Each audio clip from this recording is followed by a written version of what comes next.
Chapter 50, Changes at Milton. If you are enjoying this audiobook, please take a moment to like and subscribe so I can continue to make content just like this. Here we go up, up, up, and here we go down, down, downy. Nursery song. Meanwhile at Milton, the chimneys smoked, the ceaseless roar and mighty beat and dazzling whir of machinery struggled and strove perpetually.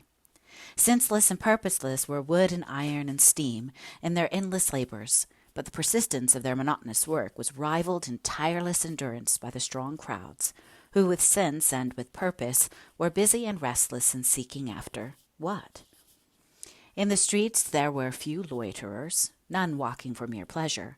Every man's face was set in lines of eagerness or anxiety. News was sought for with fierce avidity, and men jostled each other aside in the mart and in the exchange, as they did in life, in the deep selfishness of competition. There was gloom over the town. Few came to buy, and those who did were looked at suspiciously by the sellers, for credit was insecure, and the most stable might have their fortunes affected by the sweep in the great neighboring port among the shipping houses.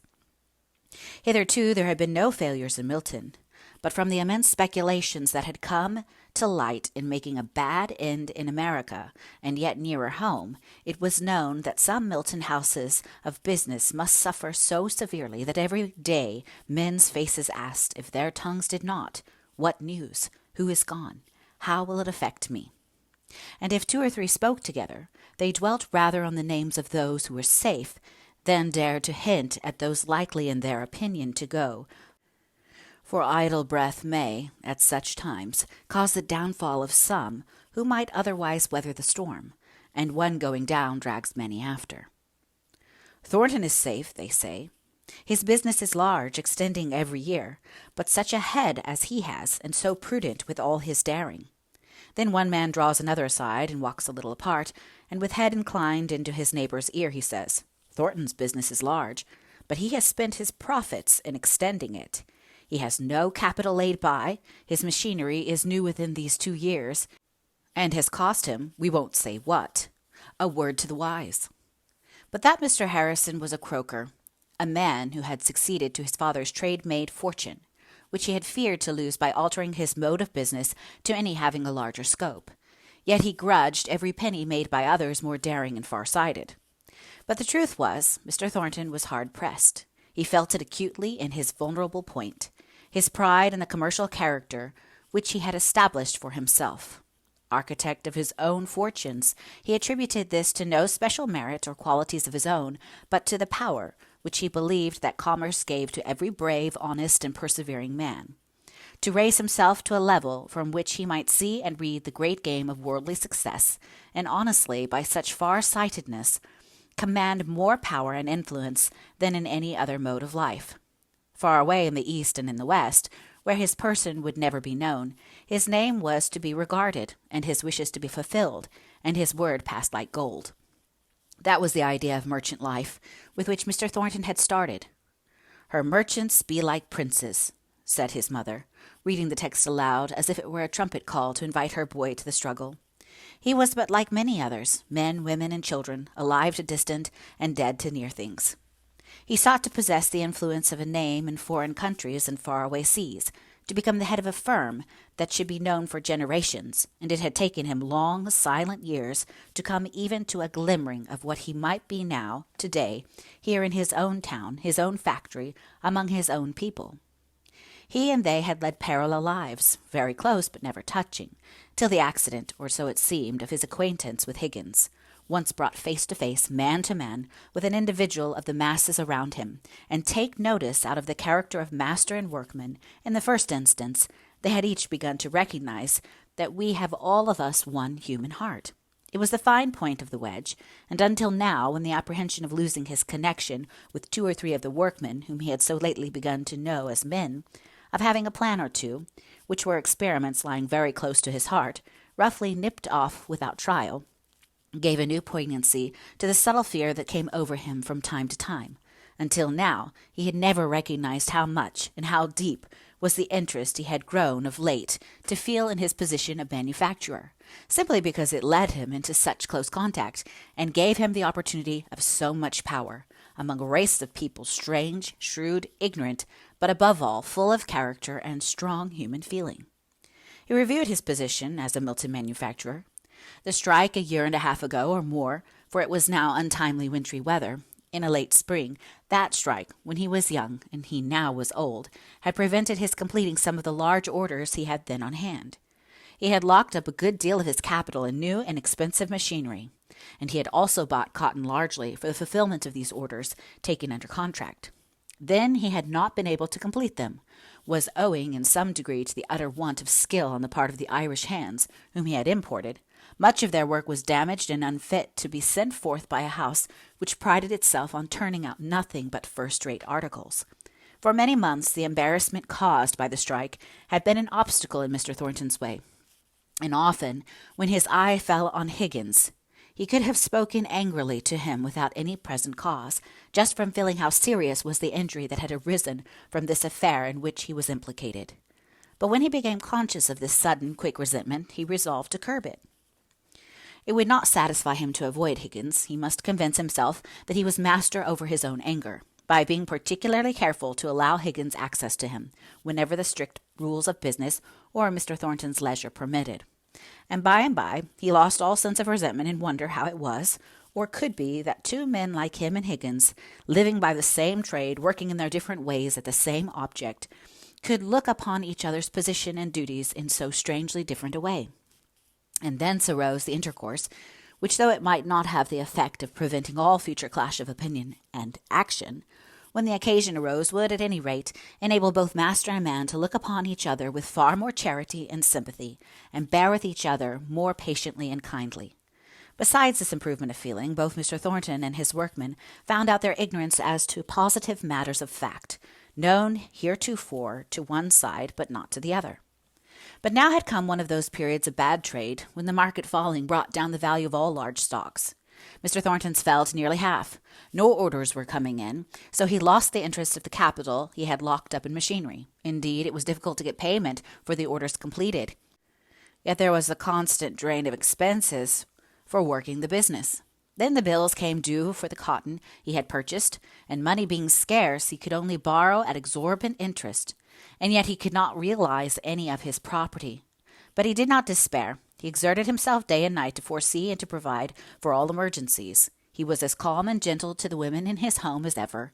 To the workmen in his mill he spoke not many words, but they knew him by his time, and many a curt, decided answer was received by them rather with sympathy for the care they saw pressing upon him than the suppressed antagonism which had formerly been smouldering and ready for hard words and hard judgments on all occasions.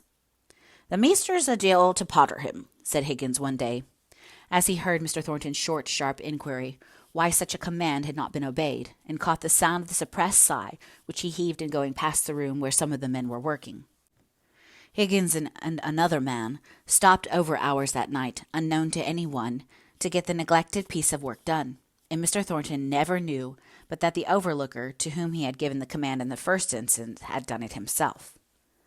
I reckon I know who have been sorry for to see our meester sitting so like a piece of grey calico. The old person would have fretted this woman's heart out, if he'd seen the woeful looks I have seen on our meester's face," thought Higgins one day, as he was approaching Mr. Thornton in Marlborough Street. "Meester," said he, stopping his employer in his quick resolved walk, and causing that gentleman to look up with a sudden annoyed start, as if his thoughts had been far away. "Have you heard of Miss Margaret lately?" "Miss who?" replied Mr. Thornton. "Miss Margaret. Miss Hale, the old parson's daughter. You know who I mean well enough, if you'll only think a bit." There was nothing disrespectful in the tone in which this was said. "Oh, yes." And suddenly the wintry, frost-bound look of care had left Mr. Thornton's face, as if some soft summer gale had blown all anxiety away from his mind, and though his mouth was as much compressed as before, his eyes smiled out benignly on his questioner. "She's my landlord now, you know, Higgins. I hear of her through her agent here every now and then. She's well and among friends. Thank you, Higgins." That thank you lingered after the other words, and yet came with so much warmth of feeling, led in a new light to the acute Higgins. It might be but a will-o'-the-wisp, but he thought he would follow it and ascertain whither it would lead him. "And she's gotten married, measter?" "Not yet." The face was cloudy once more. "There's some talk of it, as I understand, with a connection of the family." "Then she'll not be for coming to Milton again, I reckon." "No." "Stop a minute, measter." Then, going up confidentially close, he said, "Is the young gentleman cleared?" He enforced the depth of his intelligence by a wink of the eye, which only made things more mysterious to Mr. Thornton.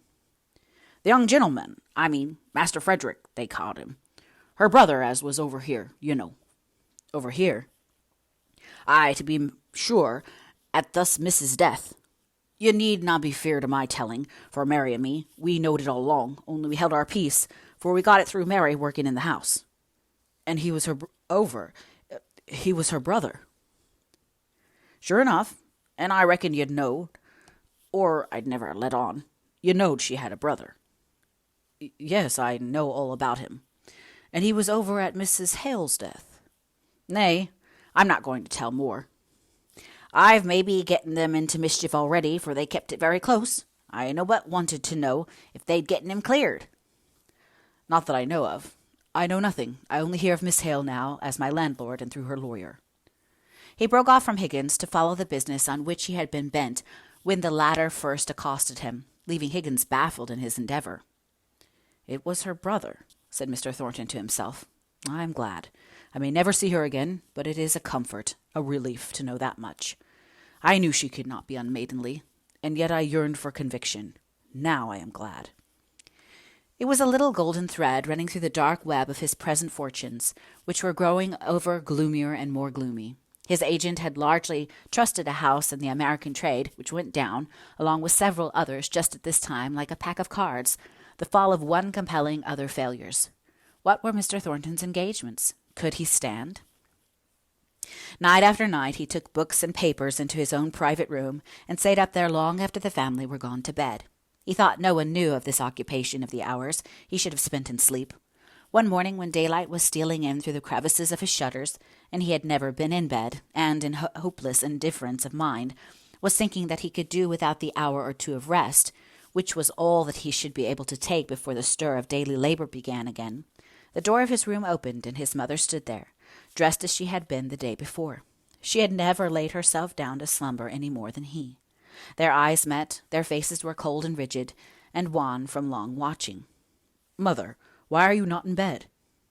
"Son John," said she, "do you think I can sleep with an easy mind while you keep awake full of care?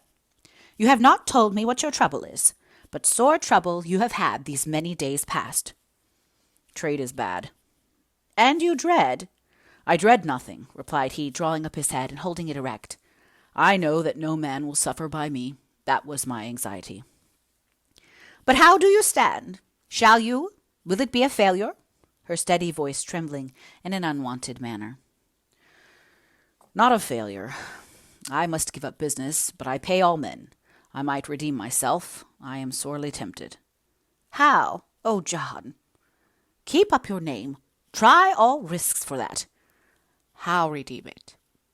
"By a speculation offered to me, but full of risk. But if successful, placing me high above water mark, so that no one need ever know the strait I am in.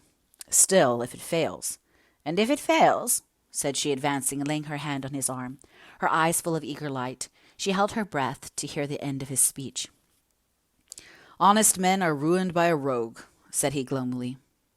"As I stand now, my creditor's money is safe, every farthing of it, but I don't know where to find my own.